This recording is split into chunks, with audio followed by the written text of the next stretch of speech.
سے معاملہ بھی نہ کیا کریں۔ دوران طواف قرآن پڑھ سکتے ہیں۔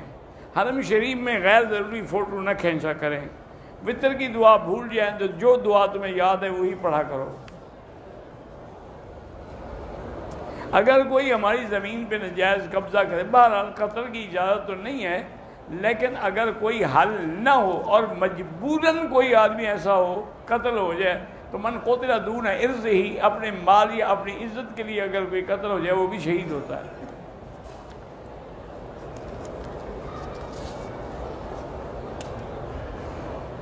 فرض نماز کی تیسری یا چوتھی رکعت میں فاتحہ کے بعد سورت بھی پڑھ دی پر سجدہ صاف کریں۔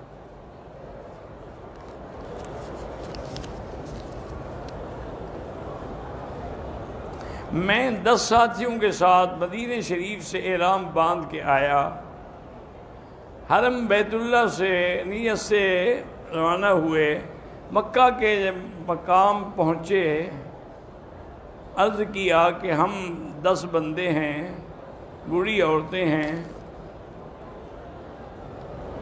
اپنے مقام کے قریب اتارو۔ بعد میں ان کے ہونے کے بعد 12 مریض ہیں، جوان ہیں، کچھ بار کیا ہوا اللہ عالم، اتنا بجرا خط ہے، کوئی سوال تو ہے نہیں۔ اللہ اور رسول کے نام کو لکھ کر مٹانے میں کوئی حرج ہے؟ ہاں بالکل حرج ہے، کیوں لکھو ہی نہ، لکھا ہے تو احترام کرو۔ اگر احرام کا جو چادر ہے اوپر والی اس طرح پھرواتے ہوئے اپنے اتار کے رکھ دی، کوئی حرج نہیں۔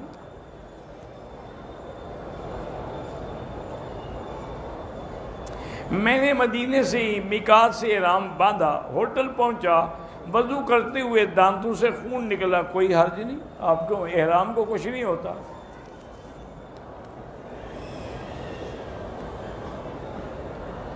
بہرحال اگر سر پہ آپ نے آگے پیچھے سے مشین پہ اگر چوتھا حصہ بالوں کا کٹ گیا ہے تو ٹھیک ہے، ورنہ دم ہے۔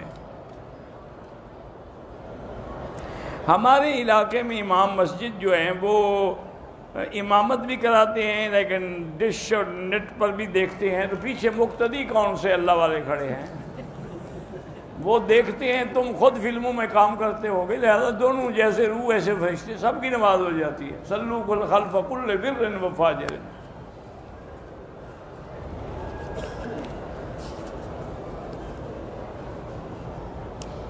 ایک آدمی نیک عمل بھی کرتا ہے، بڑوں کا ادب بھی نہیں کرتا، اللہ ہدایت دے، اور کیا کر سکتے ہیں۔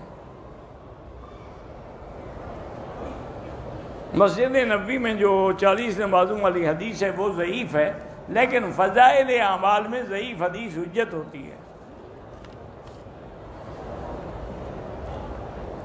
آپ کی جو تفسیر مکی کی 7 جلدیں مکمل ہو گئے، میرے خیال تفسیر نساء سورۃ نساء تک پہنچے ہیں ابھی ہم۔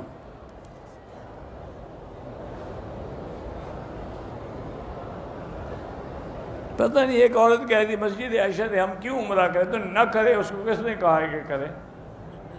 مقصد ہی عمرہ جائز ہے، اس کے مقدر میں نہیں ہے تو نہ کرے۔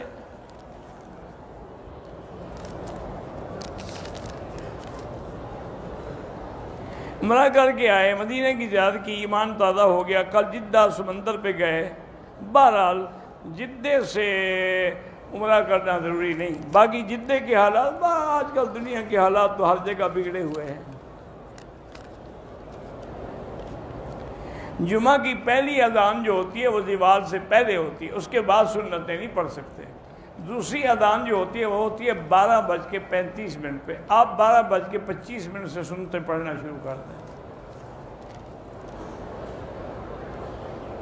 یہاں پر رمضان میں وتر پڑھاتے ہیں، لیکن 2 رکعت پڑھ کے سلام پھیر کے کھڑے ہو کے پھر 1 رکعت پڑھاتے ہیں۔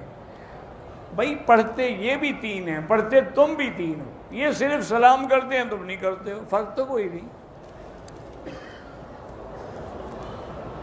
اگر ہم کئی طواف اکٹھے کر لیں، بعد میں 2 رکعت پڑھیں، وہ جائز ہے۔ عورتوں کو اپنے والدین کی قبر پر جانے کی اجازت نہیں ہے۔ گٹر کے پانی سے لوگ سبزیاں لگاتے ہیں، کوئی بات نہیں۔ تمام احادیث مبارک جو ہیں سنن ترمذی میں، نسائی میں دیکھ لیں، رفع یدین کی بھی ہیں، نہ کرنے والی بھی ہیں۔ عمرے کے دوران تھوک میں خون آ جائے کوئی بات نہیں، عمرہ ہو جائے گا۔ بہرحال شادی نہ ہوتی ہو تو 3 دفعہ سورۃ الرحمن پڑھ کے روزانہ دعا کیا کرو۔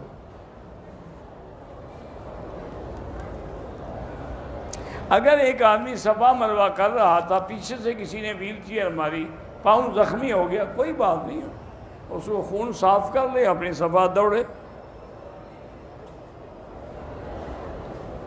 بہرحال جس بچے کو حمیر، پتہ نہیں حمید کیا لکھا ہے، اللہ شفا دے۔ میرے کزن ہیں، ان کو خون کی الٹیاں، اللہ شفا عطا فرمائے۔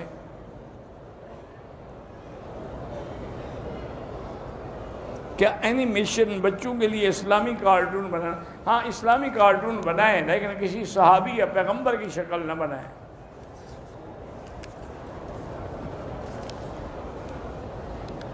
برے خیالات سے آدمی کافر نہیں ہوتا۔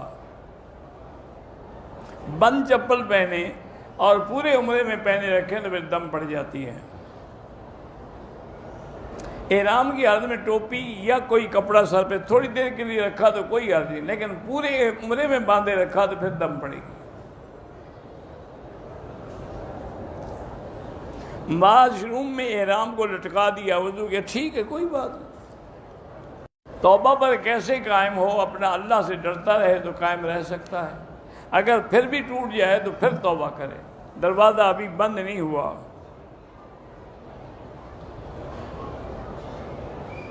بہرحال میری ڈیوٹی ہے رات 10 بجے سے صبح 10 بجے تک، بعض اوقات ظہر کی نماز قضا ہو جائے، کوشش کرو میرا بھائی نماز پڑھ کے سو جاؤ، باقی 12 بجے تو نماز ہو جائے گی، 2 گھنٹے اگر جاگ سکتے ہو، ناشتہ واشتہ کرو، کھانا کھاؤ، نماز پڑھو ظہر کی، پھر سو جاؤ۔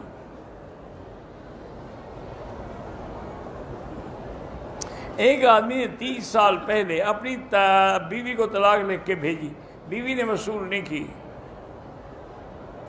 وصول کرے یا نہ کرے طلاق ہو جاتی ہے۔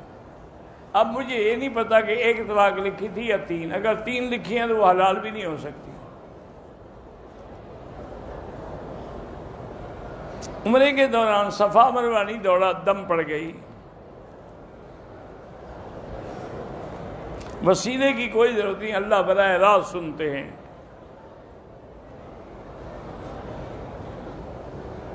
بہرحال طائف سے بغیر احرام کے آئے، بہتر ہے کہ طائف جا کے عمرہ کر لو۔